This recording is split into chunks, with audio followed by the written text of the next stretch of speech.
Bonjour et bonsoir à tous. Dans cette vidéo, nous allons parler d'un don spirituel qui est le don d'interprétation des langues. Ce qu'il faut savoir, c'est que ce don est un don vocal, c'est-à-dire qu'il se manifeste par la bouche. Pour expérimenter ce don, il faut parler, voilà pourquoi nous disons que c'est un don vocal. C'est un don qui permet d'interpréter un mystère ou des mystères.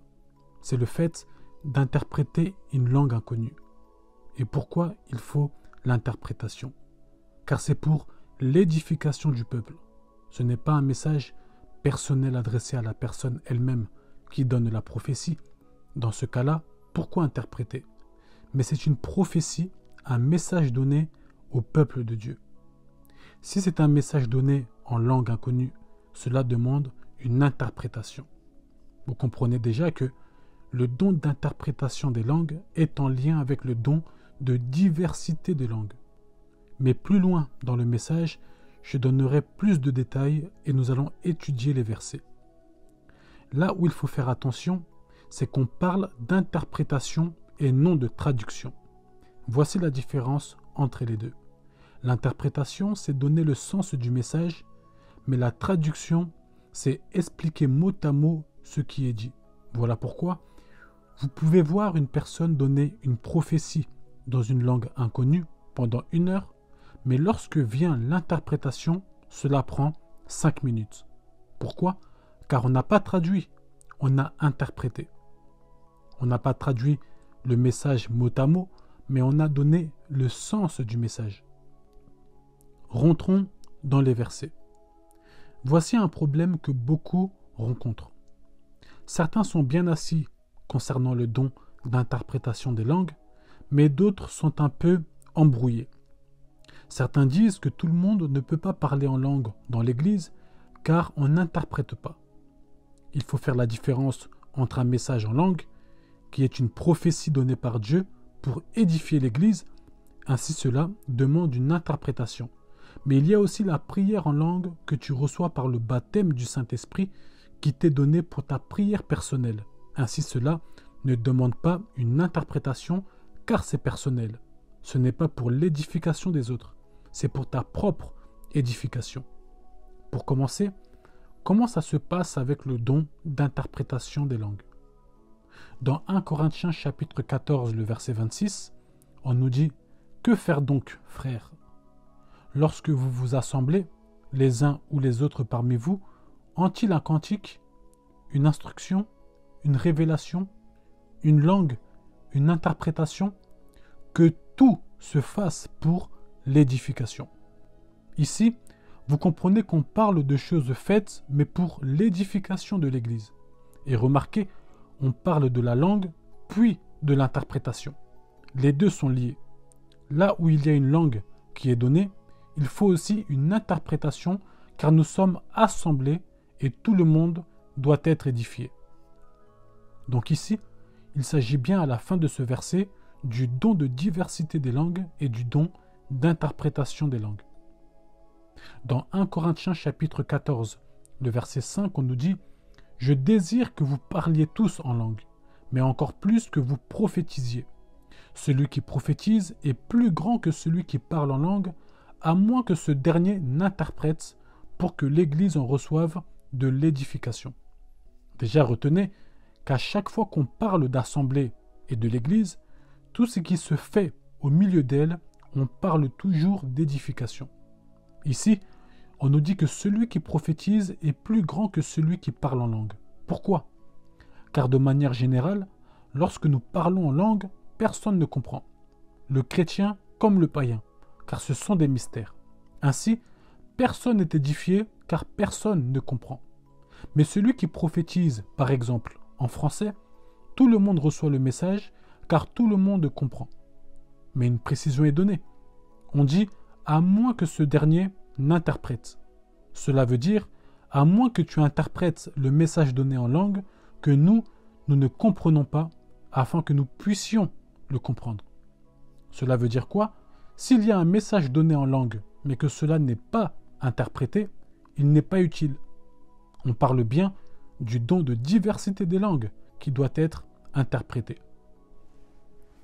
Dans 1 Corinthiens chapitre 14, le verset 13, on nous dit « C'est pourquoi que celui qui parle en langue prie pour avoir le don d'interpréter. » On parle de celui qui a déjà le don de diversité des langues. C'est lui qui doit prier afin que Dieu lui accorde le don d'interprétation des langues. Pourquoi?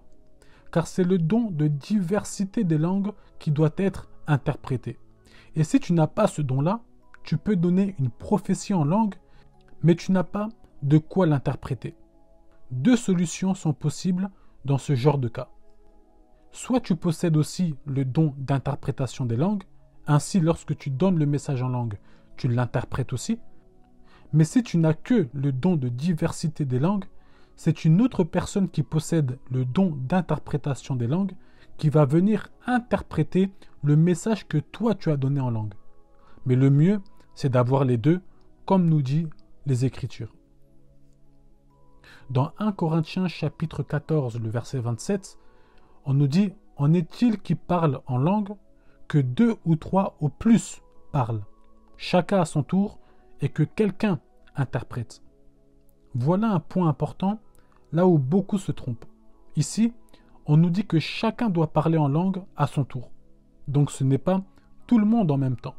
Quelqu'un va dire « Alors pourquoi dans nos églises, tout le monde se met à prier en langue?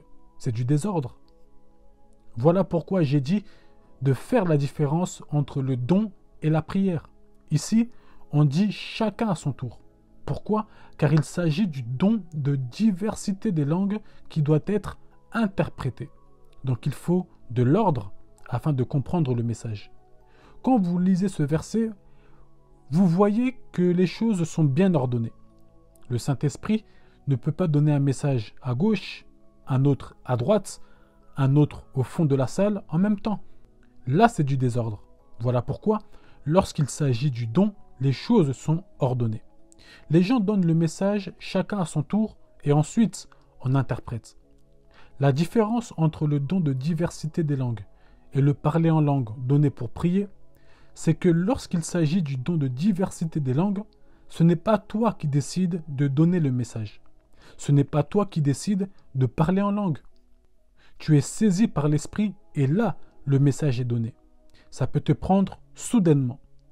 On ne décide pas de nous-mêmes en ce qui concerne le don de diversité des langues, contrairement au parler en langue donné pour prier. Le parler en langue donné pour prier, chacun peut prier avec. Si nous disons « prions », tu peux décider de prier en français, par exemple, ou en langue. Mais ce n'est pas le don de diversité. Ainsi, il est possible de sentir que là, telle personne n'est plus dans le parler en langue pour prier, mais elle est entrée dans le don de diversité des langues. Voici un cas pratique. Par exemple, moi, j'ai le don de diversité des langues et d'interprétation des langues. Dans un temps de prière, nous étions en train de prier. Dans ce temps de prière, nous prions en français et quelquefois nous basculons en langue. Mais lorsque Dieu veut intervenir pour donner un message, vous sentez, si cela ne passe pas par vous, que le parler en langue de la personne prend plus d'ampleur et plus d'autorité.